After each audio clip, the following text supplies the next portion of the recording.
Hey guys, how's it going? So I've been on vacation for the last 3 weeks. This is why there was only one video uploaded in 3 weeks. It took me 3 weeks to edit that one video that I had pre-shot. So today what I want to talk about is I have so many new stuff. I know everybody, you get a product and you immediately review it. That's not really my style because number one, I like to try out things for a while before reviewing it. And number two, I don't have time. So I did want to kind of show you guys the new stuff that I have, so you're not wondering, is she ever going to get to this? I'm going to get to it. So let me just show you what I have. First of all, I have a ton of these things. I'm not even going to bother talking about these things right now. I have all these deluxe samples, and I know everybody gets these. I do end up reviewing them, but I'm not going to talk about how many I have right now because I have a ton. That's also including the new Sephora Play. I haven't even touched it yet. I did go into Ulta the other day to get the Disco Kitten mask by I Do Care. And this is a really big brand right now. Everybody's talking about it. So I went in to get that and it was sold out. So I ended up picking up this one instead, which is the Berry Bubbly mask. And I used it this morning. Let's see how that went. The outer packaging here. And this is the inside packaging. Consistency of this is oddly bouncy. I would honestly compare it to tapioca pudding. It applies very thinly on your face, but it does have a very strange, jiggly, almost jello-like, again, tapioca pudding-like texture to it, which is weird.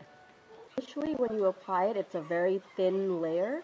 It does start foaming up almost like shaving cream, and it does become a very thick lather on your face, as you can see here. The places I've applied it did thicken up as I applied. Here I have a full face of the mask on. As you can see here, it's bubbling on my face, which did feel kind of strange. It wasn't uncomfortable, but it just kind of felt a little odd. You can actually see that as the mask works, it kind of goes from being a mask to kind of just leaving suds on your face. You can continue seeing that here. Here are the after effects of the mask after I had washed it off. I would definitely say my skin was looking fairly squeaky clean. So to review this, I actually really did end up liking this. I didn't see results immediately. After I washed it off, I kind of just felt like, okay, my skin looks clean, but it also felt a little rough. Most masks are kind of a little bit more moisturizing. I did notice that the overall look of my pores had diminished. They looked smaller and my skin just looked brighter and cleaner overall. And my makeup sat really nicely on top of it, so that's a plus. This costs $19 at Ulta, and I am interested in trying some of their other products. It was my first time using it. Who knows, after a use or two I might have a clearer idea of how much I like it, love it, or don't like it. We'll see. So another new product that I used, I went into Kroger today, which is a grocery store, and I found the Fit Me Matte plus Poreless Maybelline foundation for $5. This is not a new thing. Everybody has been using it for almost, I want to say, at least a couple of years. But I do not use drugstore foundation or drugstore makeup in general other than mascara. But I really wanted to try it because everybody raves about this. So I am wearing it right now. It was a little bit of a struggle to pick out the color because obviously you can't open these in the grocery store or the drugstore really and test them out. I picked Buff Beige, and like I said, I don't usually wear drugstore foundation. It usually breaks me out. We'll see when I wash it off tonight, I guess. But right now I actually really like the way it looks.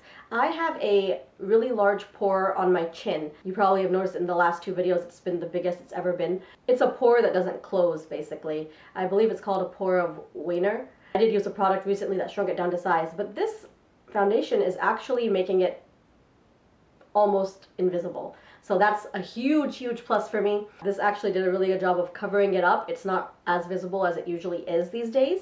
So yay for that. I also have the Huda Beauty Lip Strobe in Snobby. I bought this the day it released, and I have used it a couple of times. I love this. I'm going to use it on camera and show you guys how it looks. I'm a big fan of this. And the funny thing is I am a big fan of matte lipsticks. I don't like a lot of gloss or shine, but I like this a lot. Mostly because you can blot it and still get a really nice look without the gloss. I also got the Huda Beauty Lip Contour Set. This is the Trendsetter and Bombshell one. So I'll try these out together. I do have the Naked Heat. I received this for my birthday from my sister. I was not initially planning on buying it, but now that I have it, I love, love, love it. The Naked Smoky was a big disappointment for me, so in comparison, Urban Decay really upped their game with this one. Yay! Anastasia Subculture palette.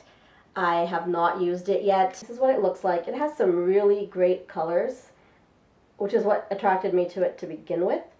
But by the time I placed my order and received it, I'd already read the influx of negative reviews. So I am kind of deterred by that, but I'm still going to try it out. If I like it, I'll keep it. If I don't like it, I'll return it.